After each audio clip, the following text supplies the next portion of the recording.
Hi everyone, my name is Brooke and I'm going to walk you through a process of creating an art journal spread in my 12th art journal. I'm using a technique in this video from Mimi Bondi, someone who has a blog and a YouTube channel, and I've just recently discovered her and I just love some of her pages. She does awesome tutorials and I figured I would try some of her techniques on this page and let you in on my exploration of that. Right now I'm applying gesso to the backs of my page. It basically preps the page to be able to accept paint. It keeps the paint from bleeding through to the other sides and makes the pages a little stronger, and it's a great thing for the paint to grip to. I have a heat embossing tool, and that's what I'm using to dry the page so that I can go ahead and start stamping. What I'm doing here is I got some stamps that kind of go with each other, basically the circular theme, and I'm going to stamp it all along the backdrop to create kind of just a nice background that might show through the paint a little bit later. And really I don't have any specific direction for this. I'm just stamping it around whatever feels right, whatever looks nice. And I'm trying not to make the super dark stamps right next to each other. And then I just fill in with other shapes. So you could do this with really any stamp you want, anything you have. And if you don't have stamps, you could go through and like scribble with a Sharpie or a pen, because I know that shows up really cool in a background as well if you just kind of freeform scribble all over the page and then paint over it. Basically now just going in with the biggest stamp I have, filling in anywhere that I saw a lot of white space. I wanted to fill in because I didn't want it to have some huge areas that didn't have any pattern.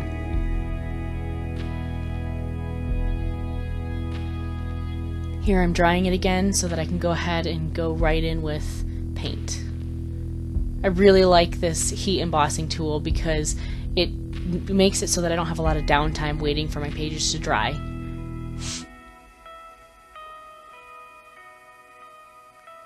And now I'm going to start in with some paint. And I use heavier body acrylics and also just craft paint. It really depends on the color I'm looking for or the thickness. Like the Basics brand paint are a lot thicker. They take longer to dry. They're a little stickier sometimes. I also, in this video, use Americana and Craft Smart, and I like both those brands as well. It just depends on your preference. I'm really going freeform with this. I don't have a specific way I want to put down the colors. I'm just going with, generally what her video shows is a nice balance and just what visually looks nice to me.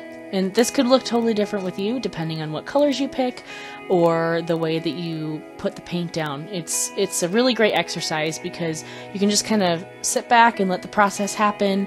And if you're not sure where you want to go with a page, you can just throw together a couple colors you like and start pushing them around and see what happens. I don't usually use these warmer colors, and I'm glad that I stumbled across Mimi's page because she uses a lot of the bright colors and a lot of the warm colors, and I want to kind of push myself out of my comfort zone. Like I said, this is my 12th art journal, and I'm pretty stuck in a rut of using blues and greens and purples. Don't usually use like the reds and the pinks and oranges and yellows as much, but I'm trying to push past that a little bit. And I think that the way that these colors go together is really nice, especially because they're so bright. And I knew that the blue would be such a strong color that I wanted to come in last and basically fill in the smaller spaces so that it wouldn't overpower the whole page. And then of course in a minute I come in with lime green and kind of go in between some areas with it too. But really just going with the flow again with this. Sometimes I blend in some of the blue with the pink if it's still wet, but it dries pretty quickly because you're not putting a ton of paint on the page. That was one of the big things for me. Here I'm putting in some green, and there wasn't any white space left, so I basically tried to go for places that other colors overlapped, or maybe like sharp edges, anything that looked just a little different from the rest of the page. I wanted to try to make it more uniform and add that pop of color, especially because this green is so bright. This is the Craft Smart that I have, and it's light green specifically. And I'll put a list of all the tools that I use in the description below as well.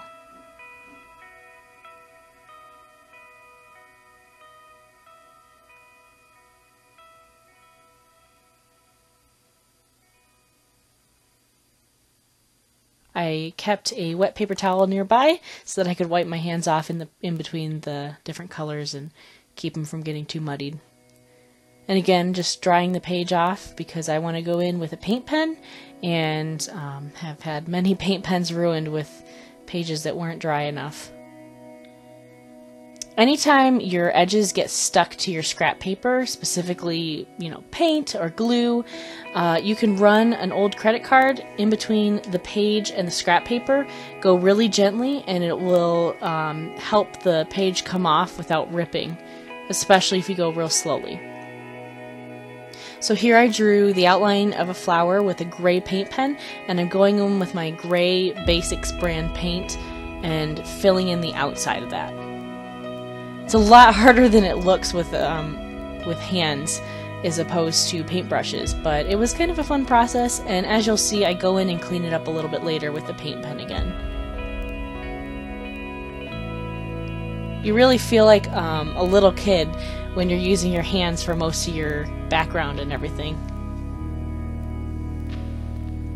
Something that's interesting, I've taught classes of art journaling to kids and also adults, and kids immediately jump in. They know what they're doing, they don't need too much guidance, they're very excited, and adults just kind of sit back and look at the blank notebooks and don't know where to start. And I think that's really interesting. I think that kids have a lot less inhibitions because they haven't been told as many times that, oh, you have to be specifically trained to be an artist, or you have to know what you're doing before you start. I really think that those are kind of backwards ways of thinking, and I wish that more people knew that art is basically you figuring out what you want to do and attempting it. And the more you attempt it, the closer you get to the finished product that you want.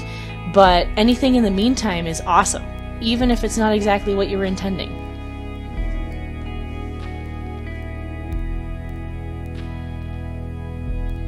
I also, when I was putting this gray down, I still wanted some of the color to show through, so I was still doing it really thin. I could have laid it on a lot thicker so that you couldn't see any color coming through, but I really liked the look of some of the color bleeding through the gray and showing through. It's a little hard to see with the glare in this video, but you can see it all through the whole thing, and it almost looks a little bit like stained glass.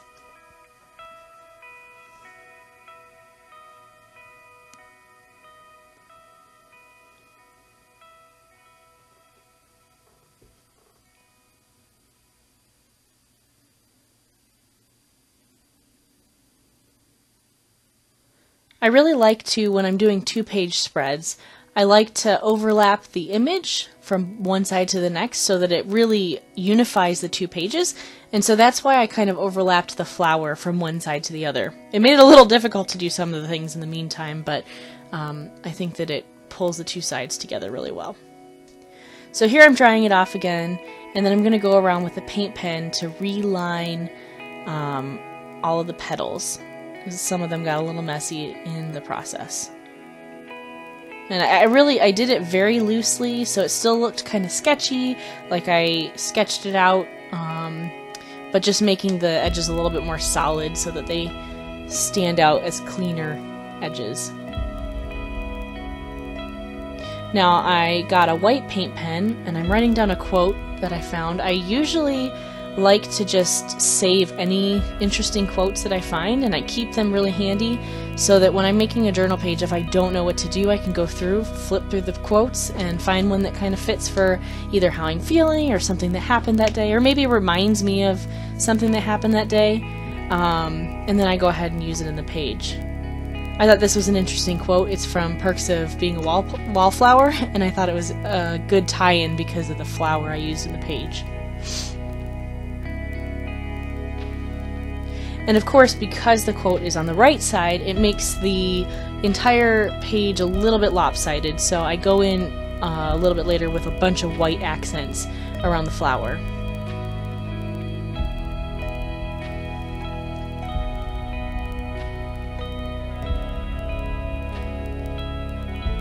And really, when I was doing this, there was no rhyme or reason either. It was basically just trying to balance out the page, see what looks good.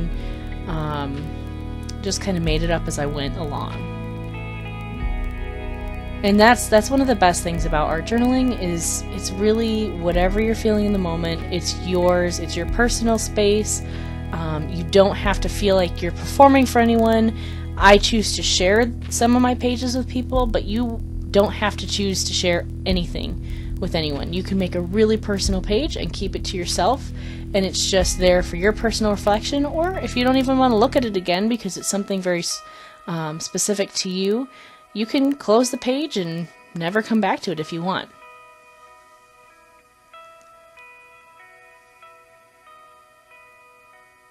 So yeah, basically just putting the finishing touches, and that finishes off my page.